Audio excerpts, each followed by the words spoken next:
association des ressortissants amis et résidents du Niani ñu gën nga xam ci Aarar Niani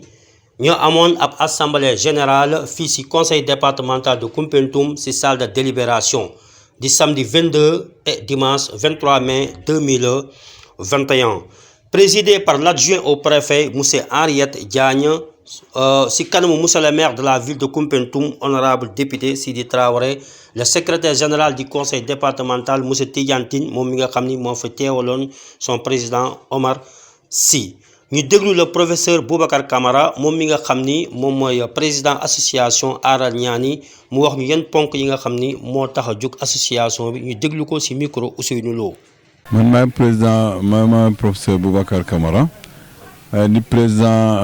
association des amis et ressortissants du Niani muy Aarar Niani association yoo xam ne ñu ngi ko créé le 21 juin 2020 même pas encore un an. lu tax ñu créé ko mooy association doomu ñaan yi nga xam ni ñi fu nekk Sénégal si Europe ak Amérique ñoo gis ne war nañ boole seen doole pour dimbale seen mbokk yi nekk fii et puis aussi surtout pour génne cosaanu ñaan yi moo tax ñu def objectif yi nga xam ni def nañ ko pour mun a mettre en place benn association mais xam ni am na récépissé depuis décembre dernier. objectif yi mooy lan mooy que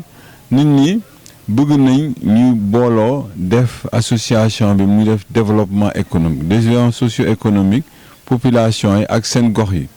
lépp li nga xam ne mën a tax seen gox yi gën a dem ci kanam ñu def ko def aussi benn action yi nga xam ni day génne fesal ci cosaanu ñaan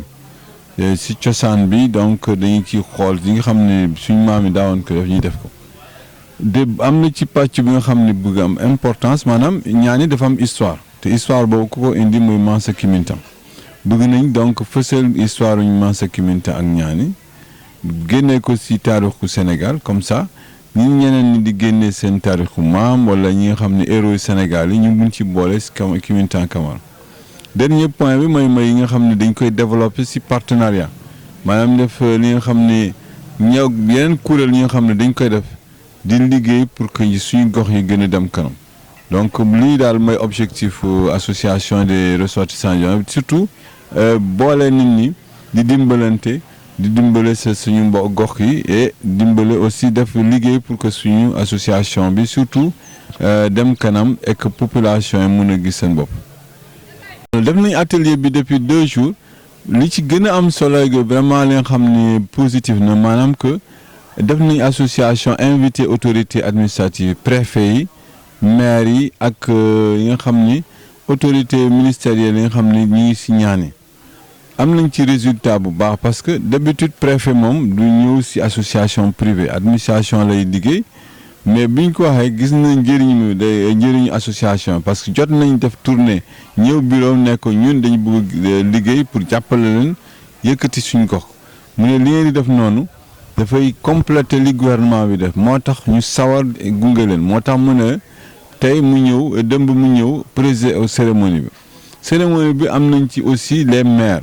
yu bëri jox nañ leen invitation ñenn ñi mënuñu woon ñëw parce que amoon nañ ay contraintes mais le maire de Koumpentoum nga xam ne moo dalal ñëpp ñëw na def vraiment des promesses importantes ak soutien bi nga xam ne mën na ko def ci biir pour ñaane maanaam dimbale ko association bi pour mu am benn siège fii mun a réaliser projet mi et puis surtout mun a def maanaam li nga xam ni mooy lëkkale seen liggéeyam ak liggéey gouvernement bi et que population yi mun ci gis seen bopp. donc maire yooyu ñëw na am nañ aussi beneen maire yoo xam ni bokkul ci directement Koumpentoum ñaani bi directement mais Koungheul ci la bopp mooy maire Koungheul moom it ñëw na. et kii la moom surtout li tax mu ñëw si dafa ñëw en tant que doomu ñaani ñëwul en tant que maire de Koungheul mooy le ministre Mayacine Camara ñëw moom it ñëwoon na première assemblée générale bi ñu defoon Dakar ñëw na deuxième assemblée bi ñuy def nii pour joxe soutien moom moo xam ne am membre actif la di joxe contribution yu am solo pour dimbali association bi dem ci kanam ñoom ñëpp wane nañ daal que jóg nañ pour taxawal association bi lépp lu ñu bëgg a def ñu jàppale ñu ci def nañ ko donc déjà dans le cadre si tournée bi ñu def nii benn programme culturel bi ñu defoon ñu jàppale ci jàppale ñu aussi si proposition yi bëgg a def si fekkee ne li nga xam ne mooy liggéeyu nawet bi ñu bëgg a def nii ak yeneen chantier yi nga xam ne ubbi nañ ko donc d'accord nañ pour accompagner ñu jox ñu ci ay xalaat d'accord nañ aussi pour jàppale ñu si yeneen pàcc gouvernement yoo xam ne dañ koy liggéey te ce résultat bi aussi mën nañ wax ni am nañ satisfaction parce que directeur ANIDA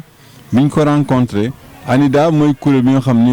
mooy liggéey pour dimbale mettre en ferme agricole ay tool yi nga xam ni tool yi dafay def dañuy ci béy di def si ay yar ay ginaar ak yeneen ferme yooyu ANIDA mu ngi koy defar si gox bi am na fi ay gox yi nga xam ni ANIDA def na ko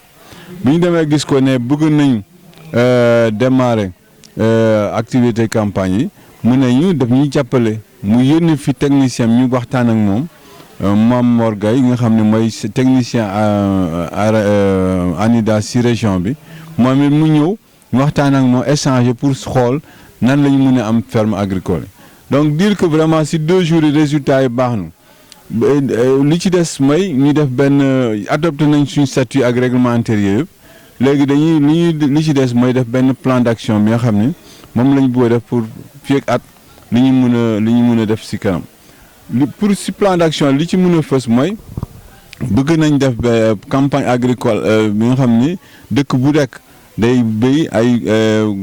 gerte wala sésame suñu paree loolu pour campagne agricole bi am na benn programme culturel bi ñuy def dëkk bu nekk day jël programme génne cosaanu ñaani wax mag yi ñu génn wax si cosaanu ñaani ak li ci des mooy benn colloque bu ñu bëgg a def ak Université Dakar année prochaine benn liggéey bu mag bu ñu bëgg a def invité borom xam-xam yëpp ñu ñëw waxtaan si affaire ñaani waxtaan si histoire Sénégal waxtaan si histoire Mansakhi Mintan Camara voilà di remercier en tout cas conseil départemental parce que moo ñu dalal fi ñaari fan yëpp seen président yebal fii le secrétaire général mu ñëw def ñu vraiment facilité yu baax di ñu accompagner également si xel yi ak xalaat yi ñu war a def si pour préparation colloque bi vraiment wax ñu leen ay promesses yu bëri par rapport ak soutien ak facilité yu mun a am si à ce niveau di ko remercier di remercier maire yëpp ak suñu autorités yëpp nekk si région bi ak si département notamment le préfet de Koupantoum. ñi déglu l'adjoint au préfet monsieur Henriette Diagne Gueye moom mi nga xam ni moo fi teewaloon préfet Amady Meng moom tamit président cérémonie bi ñu déglu ay kàddu yi nga xam ne yëkkati na ko si biir assemblée générale bi fii si salle de délibération du conseil départemental. maa ngi nuyu ku nekk sa tur ak sa sant di ziar ñëpp di baalu ak ñëpp di baal ñëpp ak ñu ngi am mbégte tey fii teew ci conseil départemental Koumpentoum ci wetu association Aar Ñaani ñu ngi nuyu au passage l'éminent professeur Camara ak ñëpp ñi nga xamante ni ñoom la àndal ci bés bile bu nekk ñaareelu assemblée générale bi nga xamante ne seen association am nañ ko maa ngi koy wax sànq ci nasaraan boo leen gisee ñu teew à côté d'une association privée c'est parce que la ñuy def dafa méngoog li nga xamante ni mooy vision président de la République son excellence monsieur Macky Sall muy li ñu tuddee territorialisation des politiques publiques maanaam dama koy faral di wax tey jii nit mënul jógee feneen développer Koumpentoum te waa doomu Koumpentoum commencé wuñu ko looloo waral ñun ñu tey ñu am en tout cas sañ-sañ ci turu président de la République teew ci wetu association Aar Ñaani ndax mën leen jàppale ci li nga xamante ni ñoo ngi koy amal ci territoire bi di gërëm en tout cas le professeur di wax professeur dégg nañ sànq li nga wax ci nasaraan te incha allah daañ ko yeggale fa mu war a yegg ba lépp loo xamante ni doon na njëriñ ci askan wi ci waa doomu ñaani ñu mën koo amal sànq nag dégg nañ axe yi nga jot a wax mu nekk ñeenti ponk yoo xamante ni yu am solo la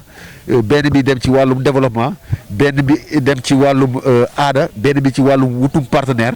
ak yu mel noonu dégg nañ ko baax a baax te mën nañ jàpp ni lu ngeen def noonu méngoo na li nga xamante ni état du Sénégal mu ngi koy amal ci Koumpentoum maa ngi koy wax sànq xam naa ci fan yu néew daañu gis biir Koumpentoum yu ay xeetu infrastructure yoo xamante ni président de la République joxe na ndigal ndax ñu defal ko waa Koumpentoum ndax gën a mën a jox askanu Koumpentoum li nga xamante ni mooy en tout cas développement bi nga xamante ni moom la président de la République bëgg dëkk bi am ko. donc di rafetlu aussi les collectivités territoriales dama koy faral di wax ñun ñëpp ñoo bokk li nga xamante ni mooy suñu bëbët mooy jox askan wi minimum bi nga xamante ni moom la ñu soxla ndax mën a en tout cas dund seen dund du mu waree muy ONG yi muy collectivités territoriales yi muy état du Sénégal muy les associations entre autres ñëpp on a le même objectif ñoo bokk li nga xamante ni mooy suñu bëbët mooy satisfaire intérêt général bi te gis nañ ni yéen itam seen association ci loolu ngeen taxaw donc vraiment di leen féliciter au nom du préfet du département monsieur Amady Beng di leen encourager mais aussi di réaffirmer la di leen en tout cas jox en tout cas suñu parole d'honneur par rapport à l'étroite collaboration bi nga xamante ni daañu ko fas yéene amal ak yéen xëy na fii ak fan yu néew maa ngi koy wax le professeur tout à l'heure vraiment ba leen paree xëy na liggéey bi bu jeexee ba mu yemb ñu def ci compte rendu ndax ñun itam ñu mën ci am gis-gis goo xamante ni daañu ko jox suñu ay kilifa ba duñ leen war a mën a jàppale ñu jàppale leen donc vraiment di leen gërëm di leen sant di ñaan yàlla rek mi nga xamante ni moo ñu permettre ñu ne fi tey bépp loo xamante ni nekk na attente bépp loo xamante ni nekk na ab yaakaar ci liggéey bi nga xamante ni amal nañ ko tey ak suba buñ ci paree ñu mën ci gis njëriñ ngir njëriñu population ñaani ngir njëriñu en tout cas askan wi di leen gërëm di leen sant di en tout cas rafetlu jotaay bi la. ci biir assemblée générale boobu noonu monsieur le maire de la ville de Koumpentoum honorable député Sidi Traoré jël na fa ay kàddu wax ci ay ponk yu bëri ñu déglu ko ci micro Ousseynou Lo. maa ngi leen di gërëm di leen sant di rafetlu bés bi bés bu rëy la ci ñun bés bi ñu doon xaar la ci histoire mooy ñëw teewee fii ci conseil départemental bu Koumpentoum fekkee assemblée générale bi nga xam ne Arar Niani moo ko fi def woo Niani yëpp doomu Niani fu mu mën a nekk ci dëkkub Niani teewee nañ fi tey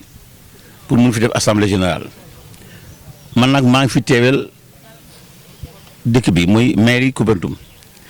teeweel fi en tant que ak député à l'Assemblée nationale sama xol def cee sedd guy man rafetlu koy tamit te ñaanoon yàlla ci kattanam yàlla boole ma ci ñu nga xam ne danañ bokk ci bés bi ba mun a matérialiser li nga xam ne moom la doomu Niani yi di def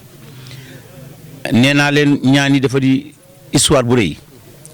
histoire bi nga xamee ne kenn warul natable ne monsieur Camara professeur def na li nga xamee ne ñu ko mag defuñu ko def na ñu nga xam ne ñu ko gën a tuuti defuñu ko def na li nga xam ne moom foofu la tollu tey mu def ko ñu ngi koy ñaanal bu baax ci kaw li nga xam ne def na ko moom ak équipe bi mu àndal yàlla na leen yàlla jàppale ba mu doon li nga xam ne day développer Niani pour une fois pour toutes man de am naa yaqin ne développement dina ci ànd naa yaqin ne nu waa Kimintang réussiroon garder royaume am noonu la ñuy réussir garder le Sénégal dans le développement te gëm naa ne le soleil s'est toujours levé à l'est te gëm naa ne naaj bi toujours mi ngi jógee penku te ñu ñoo dëkk ci penku Sénégal te foog naa ne jàmm ji fii lay jógee yéeg ci kaw te xam naa ne aussi développement bi ci yéen lay jógee seen dox lay jógee seen tànk lay jógee dem ci kaw nee naa leen fii ci sama discours ne Niani dooleem jigéen ñi la jigéenu soose dafa di jigéen ñi nga xam ne dañ ko war a sargal dañ leen war a màggal parce que ñooy jigéen ñi nga xam ne ñoom ñooy ne seen jëkkër demal ci kër gi nga toog jëlal nga toog fii nga bay ma man ma nekk ci naaj wi ñooy jigéen ñi nga xam ne du ñu tàyyi guddeeg bëccëg foo leen fekk ci liggéey lañ nekk moo tax yàlla lu mu leen di defal mooy doom yi barkeel donc ñoo ngi ñaan yàlla ci kattanam yàlla na projet yi gën a law yàlla na idée yi gën a dem te man am na li ngeen ma ñaan nee naa su ngeen ma ko ñaanee ngeen bind ko keroog bi ngeen ko bindee laa ko war a def mooy jox leen suuf si seen biir suuf maam man yoon rek moo ma fi teg mais naa leen may mais bu leen moomeel historique la yéen a moom suuf si mais yoon nag dafa am mais man nag nee naa leen yoon mënu ko mayee noonu laa leen ko mayee tey bés ki ñu toll tey ci biir salle bi na ngeen xam ne am ngeen suuf ba noppi fi nga xam ne foofu ngeen def seen siège ak foofu ngeen def seen activité du ma toll na jox leen kër rek déedéet dinaa lañ jox li nga xam ne bu ngeen ci nekkee war ngeen ci mën a tabax kër tabax ci ay logement tabax ci ay chambre d'accueil tabax ci lu nekk ci biir tabax ci ay école dina ci xaj ci biir ñu mën a def lépp ci centre boobu donc loolu mu nekk li nga xam ne mooy référence c'est-à-dire ça on appellera ça demain la maison de Kimintang Camara ça vous avez dit une identité qu'on doit vous donner sur un lieu public mais vous allez la construire vous-même en vous donnant un espace qui permettrait quand même de l'appeler ñu tuddee ko këru Kimintang Camara këru Kimintang Camara dina jur lu bëri dina jur ay école dina jur ay champ de maraîchage dina jur ay édifices hôteliers dina jur lu nekk donc ñoo ngi leen di sant di leen gërëm di leen ne ñoo ngi seen gannaaw ñun suñu xol ànd nag yéen comme préfet ni mu ko waxee dinañ ci gouvernement bi bu ñu demee jox leen ma li ngeen soxla man dinaa ko yóbbu à l'Assemblée. Je vais plaider ça à tous les ministres. Vous allez le faire vous-même, mais moi aussi je vais le faire à ma façon pour dire que on doit tenir compte de ce que vous êtes en train de faire. li ngeen def ci biir réew mi ñun war nañ ci mën a taxaw def ci suñu kattan def ci suñu doole ba nga xamee ne Sénégal yëpp xam ne effectivement doomu Ñaani nekk nañu benn ànd nekk benn am nañu gis-gis tey mooy Ñaani na jógee jiitu nekk ci kanam réew mi région yi topp ci seen gannaaw parce que ñoo ngi boo gën a royaume di Jolof boo déggee royaume di Ñaani ay royaumes yooyu c'est des royaumes qui sont les royaumes les plus vus dans l'histoire du Sénégal donc ñoo ngi ñaan yàlla na seen journée bi réussir leen ñaan yàlla na travaux yi réussir ngeen commencé ko ci bisimilah terminé ko alhamdulilah di gërëm ñëpp nag di sant ñëpp xamal ne man am ngeen ma ba pare te dinaa joxe sama wàll ci biir te dinaa bokk ci biir jaa ngeen jëf merci beaucoup. kii di Tidiane Tine di secrétaire général du conseil départemental moom mi nga xam ni moo fi teewaloon monsieur Omar Sy jël na ay kàddu si ndigali Omar Sy moom tamit wax fa ay points yi nga xam ni points yu essentiel la fii si assemblée générale bi ñu déglu ay kàddoo moom Tidiane Tine. Merci beaucoup. Je m'appelle Tidiane Tine. Je suis le secrétaire général du conseil départemental, représentant ici le président du conseil, M. Omar Sy, à cette assemblée générale, mais également du lancement du plan stratégique 2021-2025 de l'association Arel Niani. Nous sommes là vraiment très heureux d'être là sur instruction du président qui avait souhaité donc être là mais qui a eu un empêchement. Donc nous sommes venus pour apporter notre soutien à l'association. Notre soutien, pourquoi? Parce que l'association Arel Niani qui a été créée et actuellement coordonnée par le professeur Boubacar Kamara,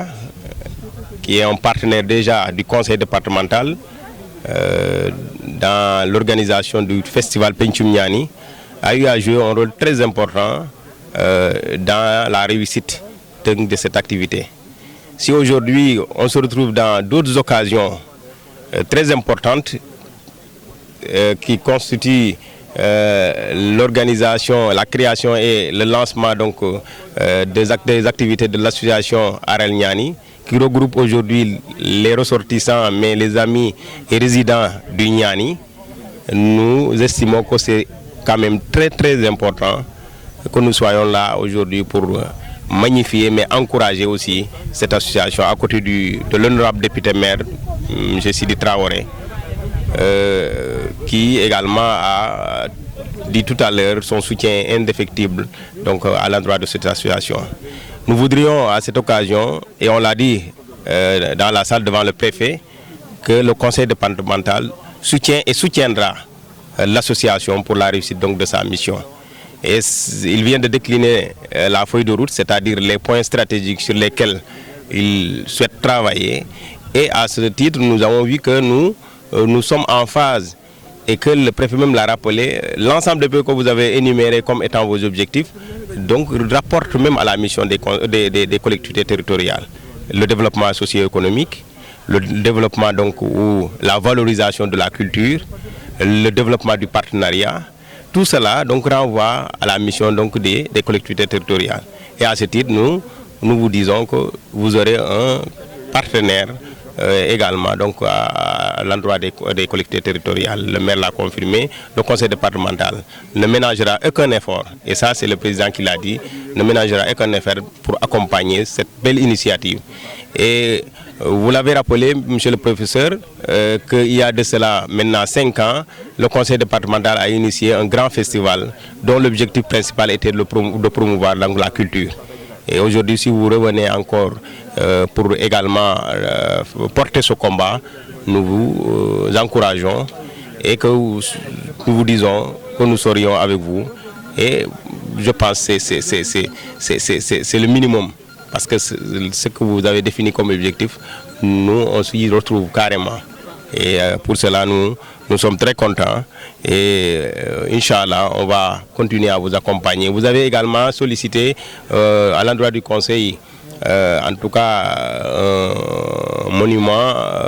qui sera dédié à Kimintan Kamara. Je pense que la réflexion est déjà en cours parce que depuis que nous avons engagé,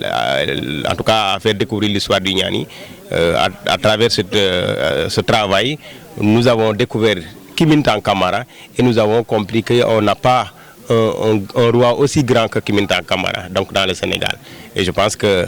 pour cela seulement, ça mérite donc que Niani s'identifie à Kimintan Kamara. Et pour ce faire, il va falloir quand même matérialiser cela. Et le maire est là, l'honorable député. Donc je pense ensemble, on va travailler à matérialiser cela, Inch'Allah. Ça, c'est la réponse du conseil en collaboration avec l'honorable député. On vous remercie, on vous encourage et soyez rassurés que nous sommes à vos côtés. Et à chaque fois que vous avez besoin, vous pouvez compter sur nous, Inch'Allah. On vous remercie, on vous souhaite plein succès et prions également que Dieu vous assiste et nous assiste tous pour le bonheur donc, des populations et le développement du département. Je vous remercie. ñu déglu Fatou Waly Camara membre ci association Aaral Niani mu tënk ñu lépp li nga xam ne wax nañ ko ci assemblée générale bi ci kàllaama soose ñu déglu Fatou ci micro Ousseynou Lo. billahi mina sheytaani rajim bismillahi rahmani rahim ntele mu sira Waly Camara mbota Dakar le naata Koupentoum Diang pour que AGK association amis et résidents du Niani wala be AGK kan Diang Koupentoum ngal be konto nga Niani be konto santo fe duma mal be konto na vraiment contente baagi sewotale ndela place o dum na fonction ni association kono e tenten nga action sociale leke yo ngal be konto manam ka mol dema men yo problème mol soto ke dema wala ngulindi association kono bi birin kunun telbe Diang Koupentoum be conseil départemental Koupentoum association ressortissants amis et résidents du Niani président professeur Boubacar Camara wala Niani kol be bendi pour nga katiake pour que Niani Samba Santo e kan Niani la tarikho fo que Niani la projet fo association ni ay projet le soto donc nato aussi pour que règlement intérieur voté nato aussi vraiment que réglementation ke pour cartol en cotisation nato aussi vraiment pour que Niani dingol ye autorité je ni ye katiangi invité nata monsieur le maire Koupentoum natale et préfet natale monsieur le ministre Mayacine natale vraiment mo jama natale e alfa na mo jama natale pour que katiake pour que djoube vraiment Niani si Niani demano ñaadi olumu munti olumu Niani dingol le wulita ila fi tay fan demalale Niani dingol men be extérieur diaspora Niani dingol men be Dakar men be Gambie Congo Afrique Amérique Niani dingol le Kambenta iko silay ibe Niani demala donc bi le mun na première AGT assemblée générale pour que ñoo dema ka djoube na projet men be mbulu pour que senoke autorité sin dema fonga banko soto nga senolke autorité sin dema fana nga sa ken no nyame pour courant te dame wal si courant soto jiote dame wal fana ye jiwo soto e dinol men te karana ka jube fere men si keno foye karang projet be lorim fana pour que musol dema nyaade ka formation ke monsieur le ministre Mayacine ay proposition donc vraiment alhamdulillah ako musol nga fereke nga frigo ñini pour musol ye projet men soto ni senoke na banta ya dundi le frigo kono vraiment comme ça atiti nyala na mete fendi o leg ya wanter isa na mete fendi ko le yabe na kala dulame yo fta ya waf ye fande ma wala e projet fanandobe je pour que dindingol naati dindingol meni be Dakar ke naati Diang Niani kono ye fama ñol wala mama ñol la ciosanol lo o fana projet be je ba fa camp de vacances donc monsieur le ministre aussi ayo approuvé bien a diata ene aka babulo dindi leje vraiment mba remercier le beaucoup et monsieur le maire fana Koupentoum Sidi afana aka be lolale aba bulo dundilal fam association mba fana jayla mba tentu la parce que bi ni aje moli jan soto conseil départemental ibele bulo dundije préfet ani responsable maire ministre ibele bulo dundije ka fo vraiment be jayla be tentu la machallah alama ñaane yeta ñaato fo be si fanje ñaani dingol le lota dal vraiment pour que fandeme ba folo be ye wakili nga ñoo dema olomu pour l'instant ntola professeur Boubacar Camara to président Arar Ñaani membre Arar Ñaani to mo bota dawo da délégation iboto Ndungu Sine Duuba Koungheul Koupentoum Jala Saba mol bota dulabe Sansankoto Bunkung Mereto vraiment mol bota dulabe inata amabe kon mbalbe jayla mbalbe tontula même diaspora ye moki anata wala mu yorati kon mbalbe jayla be molbe jayla ka fo association fana dolbe je ibugo sonne mol ye tofo bari vraiment be jayla be tentula ye fan lonne ikari bulo bake association le programme ol kono donc be jayla ka professeur jay anala équipe ka na tabir lal fana jay parce que vraiment ake kutale mbalbe jayla mbalbe tontula bureau Arar Ñaani national bureau Arar Ñaani be dawoda sate o kono ngalbe jay ngalbe tentu professeur Boubacar Camara tola président Arar Ñaani mbal tentula ala barka